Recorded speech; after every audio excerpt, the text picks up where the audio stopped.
Hello everyone, আসসালামু আলাইকুম। Welcome to my mini blog. কত সুন্দর গরম গরম খিচুড়ি খাচ্ছিলাম ধোয়ারানো স্পেশাল কোনো মোমেন্টের দিনে। দিনটা ছিল 16 ডিসেম্বর, আর আমি একদম রেডি হয়ে বের হয়ে গিয়েছিলাম। মেট্রোর জন্য ওয়েট করতেছিলাম, তারপরে মেট্রো পেয়েছি। 2 ঘন্টা দাঁড়িয়ে থেকে মেট্রো পেয়েছি। অনেক কষ্ট হয়েছিল, ওদিন এত মানুষ ছিল। তারপর এখান থেকে মেয়েদের টাইমে সবসময় উঠি, কারণ মেয়েদের জন্য আলাদা করে করা সিট পাচ্ছিলাম না, দাঁড়িয়েছিলাম।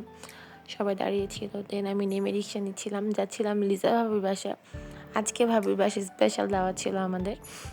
আর ওয়েদারটা মোটামুটি খুবই সুন্দর ছিল। এই তো ভাবির বাসায় চলে আসছি। ভাবি অনেক সুন্দর করে রিসিভ করলো, অনেক মজা করতেছিলাম আমরা। এই মানুষটা খুবই ভালো, দোয়া করবেন সবাই। আর এখানে আমি একটু ওনার বারান্দা আসছিলাম, বারান্দা থেকে ভিউটা ভালোই লাগতেছিল। আর ভাবির বাসাও কিন্তু পুরান ঢাকা, লিজা ভাবি মানে ইসু ভাবিদের বাসায়। ইসু ভাবি এখানে চলে আসছে। আর এটা হলো একটা পাকনি বুড়ি, মাশাআল্লাহ বলবেন। এটা ভাগ্নি ছিল আমাদের, লিজা ভাবির মানে ভাসুরের মেয়ে। খুবই কিউট ছিল। ভাবি এখানে চা বসিয়ে দিয়েছিল। ভাবির হাতে স্পেশাল চা না খেলে কি হবে। তো ভাবি সুন্দর করে চা বানাচ্ছিল, আর আমরা তো বারবার গিয়ে ভিডিও করতেছি, জ্বালাইতেছি। ভাবি বলতেছে যে কি দুষ্টামি করো তোমরা। একটু সুন্দর করে চাটা উনি দেখলাম যে নামিয়ে আবার রেখে, উনি কিন্তু হরলিক্স অ্যাড করেছিল। চাটার জন্য বেশি মজা হয় ওনার হাতে। তারপর আবার একটু গরম করে এখন সার্ভ করে দিচ্ছে। তো এখানে যখন চা ঢালতেছিল তখন আমরা দুষ্টামি করেছি, ভিডিও করতেছিলাম। আর আমি আর ইসুভাবে একটু মানে চা নিয়ে চেয়ার্স করে দুষ্টামি করতেছিলাম। ভাইয়ারা সবাই ছিল পাশে বসা। আর ভাবে এখানে হলো সব কিছু কাটাকুটি করতেছিল নুডলসের জন্য, যে নুডলস কাটবে, রান্না করবে আমাদের জন্য। আর এখানে পাকনি বুড়ি কী করে দেখেন, একটু পরপর আসে, এটাকে ভিজিয়ে আবার নিয়ে চলে যাবে। এখানে আমরা সবাই মজা করতেছিলাম, ঢং করতেছিলাম। ভাবি পাশাপাশি সব কিছু সিদ্ধ করতে দিয়েছে, যেহেতু আমার বাসা মিরপুর, আমার লেট হয়ে যাবে। তাড়াহুড়া করে করতে হয়। আসলে অনেক থাকার ইচ্ছা ছিল, বাট কী করবো, থাকতে চেয়েও থাকতে পারিনি। দেন এখানে সব কিছু রান্নার প্রসেসিং শুরু। তো ভাবির হাতের নুডলস আমি কখনোই খাইনি, অ্যাজ এ ফার্স্ট টাইম আমার নুডলস খাওয়া ছিল। বলবো যে অনেক মজা। আর অনেক সবজি দিয়ে অনেক সুন্দর করে রান্না করে। এই মোটামুটি রান্না পুরো প্রসেসিং কমপ্লিট। যারা আমার চ্যানেলটিতে অবশ্যই নতুন, তারা প্লিজ সাবস্ক্রাইব করে দিবেন, পাশে থাকা বেল আইকনটি ক্লিক করে দিবেন, লাইক শেয়ার করে দিবেন, কমেন্ট করে দিবেন। আর এই তো আমাদের রান্না একদম কমপ্লিট। হয় না কি, কিছু মানুষ আপনার মানে রক্ত সম্পর্ক না হলে অনেক আপন হয়ে যায়। তো ওরকম কিছু সম্পর্ক হয়তো আমি তৈরি করে ফেলেছি বা হচ্ছে, এটা আলহামদুলিল্লাহ, আল্লাহর একটা অশেষ রহমত। আর একটু দেখেন এখানে পাগলি কি করেছে, একদম পুরো প্লেট ভরে আমাকে নুডলস দিছে আমাদেরকে। মনে হচ্ছে কি মানে অনেকগুলো করে খাও, কি বলবো। আর এগুলো হলো আজকে রোস্ট করা হবে। তো আজকে ভাবির শাশুড়ি রোস্ট করবে। আন্টি কথা কি বলবো, আন্টিকে সে মাশাআল্লাহ, আন্টি খুবই ভালো, অনেক মজার মানুষ ছিল, হাসি খুশি। তো আন্টি এখানে সুন্দর করে হলুদ মরিচ মেখে মেরিনেট করে নিচ্ছিল। আগে রোস্টটা নাকি মেরিনেট করে রেখে দিবে। আন্টিকে বলেছে ভিডিও করবো, আন্টি কোনো বিরক্ত হয়নি। আন্টি বলেছে করো, আন্টি বারবার ডাক দিচ্ছিল। মানে আন্টি খুবই ভালো।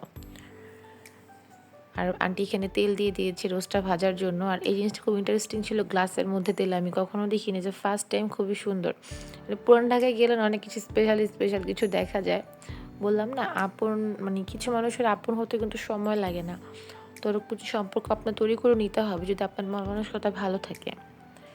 আর আমি একটু এখানে নতুন বউর মতো মেহেদি পড়তেছিলাম, কারণ আমি তো নতুন বউই হব। মজা করলাম। এটা ছিল ভাবির ননদ, ও খুব সুন্দর করে মেহেদি পরাইতে পারে। আর রান্না এখানে মোটামুটি কমপ্লিট। এক এক করে সব কিছু দিয়ে দিচ্ছে আন্টি সুন্দর সুন্দর করে। আমি তো ওরকম ভিডিও করতে পারিনি, প্রত্যেকটা ভিডিও আমি কিছুভাবে দিয়েছে ভাবি। তো ভাবিকে অনেক ধন্যবাদ। ভাবি, তুমি ভিডিও দেখলে তোমাকে অনেক অনেক অনেক ধন্যবাদ, অনেক ভালোবাসা। আর এখানে রোস্টগুলো অ্যাড করে দিচ্ছে। আমি সবার লাস্টে মেহেদির কিছু পিকচার অ্যাড করে দিব, দেখে সবাই অবশ্য মানে বলবেন। যদি ভালো লাগে অবশ্যই আমি মেহেদির পেজটাও শেয়ার করে দিব, কারণ ওর নাম ছিল শান্তা। ওর নিজের একটা মানে ফেসবুক পেজও আছে, খুব ভালো মেহেদি দিতে পারে। এই তো আমাদের কুক অলমোস্ট ডান। রান্না বাড়া পুরাই কমপ্লিট। লবণ টবণ দেখা হচ্ছিল, আর কালারটা কি সুন্দর আসে। আমি যদি র ভিডিও করি মাশাআল্লাহ অনেক সুন্দর কালার আসে। আর এখানে পোলাওয়ের জন্য পানি গরম করা হচ্ছিল, আর পাশাপাশি পেঁয়াজ মরিচ তেল যা যা থাকে সব কিছু দিয়ে রান্না করা হচ্ছিলো। এই রান্নার ফুল রেসিপিটা আমার ফেসবুক পেজে দেওয়া থাকবে, অবশ্যই গিয়ে একটু ফলো দিয়ে আসবেন, লাইক কমেন্ট করে আসবেন। দেন এখন রান্নাবাড়া মোটামুটি আমাদের কাছাকাছি হয়ে গেছে। আর খুব তাড়াহুড়া করতেছিল, কারণ আমি আগেই বলেছি মিরপুর চলে আসবো, তখন অলমোস্ট 8:30 বেজে গেছে। সবাই কিন্তু অনেক দেরি করে গিয়েছিল, শুধু আমি একটা মাত্র ব্যক্তি যে কিনা তাড়াহুড়া করে খাওয়া দাওয়া করে চলে আসছি। এই তো রান্না মোটামুটি শেষ, আর পাশাপাশি এখানে সালাদ কাটা হচ্ছিল। এটা ছিল লিজা ভাবির বড় ভাবি, মানে ভাসুরের ওয়াইফটা, উনিও খুব ভালো মিশুক। আর এই যে আমাদের জন্য আর সানের জন্য মানে আন্টি তাড়াহুড়া করে সার্ভ করে দিয়েছে। দেন আমি এখানে একটু ইস্যু ভাবিকে খাইয়ে দিচ্ছিলাম যে তুমি একটু খাও ফার্স্টে। বিসমিল্লাহ বলে খাওয়া শুরু করলাম, অনেক মজা হয়েছে, অনেক অনেক। এই তো খাওয়া দাওয়া শেষ করে বিদায় পর্ব নিয়ে, এইটা জিনিসটা খুব কষ্ট লাগে, টাইম দিতে পারি না সবার সাথে। যখন যাচ্ছিলাম তখন অলমোস্ট 11:30 বেজে গেছে।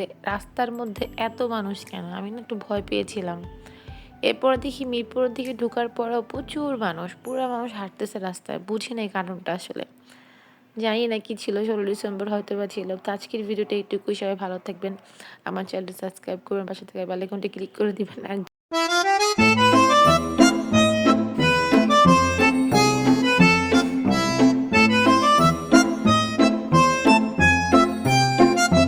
পেজটি সবাই ফলো করে দিবেন, আর যদি কারো ভালো লাগে অবশ্যই নক করে ওর কাছ থেকে মেহেদি দিতে পারবেন। আল্লাহ হাফেজ, টাটা।